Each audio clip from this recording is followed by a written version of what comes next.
দর্শক আসসালামু আলাইকুম। বাইরে ভাই কি এক আজব লুটপাট, যেখানে 4 লক্ষ কোটি টাকা একেবারে কাজ না করে নিয়ে যাবে যে আদানি বিদ্যুৎ কেন্দ্র। সম্প্রতি আমাদের জ্বালানি উপদেষ্টা ফাউজুল কবির একটি গুরুত্বপূর্ণ তথ্য আমাদের দিয়েছেন।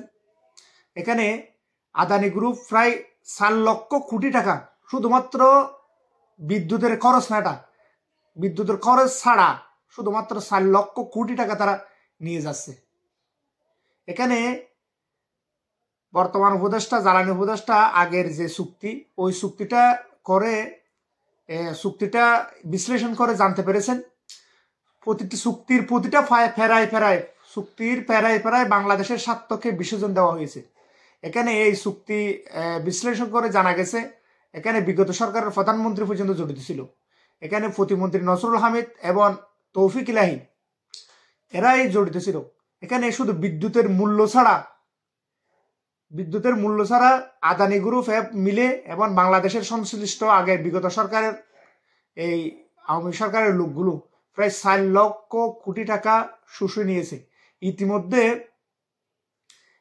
আমরা জানতে পেরেছি এই 4 লক্ষ কোটি টাকা শুধুমাত্র বিদ্যুতের দাম না, এছাড়াও এখানে 188% বিদ্যুতের দাম বাড়ানো হয়েছে।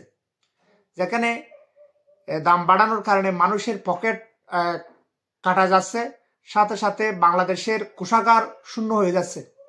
এখন এই সমস্যাটি বর্তমানে আন্তর্জাতিক আদালতে পর্যন্ত গড়ানোর সম্ভাবনা আছে। কি পরিমাণ লুটপাট এখানে করেছে, অনেক কঠিন একটা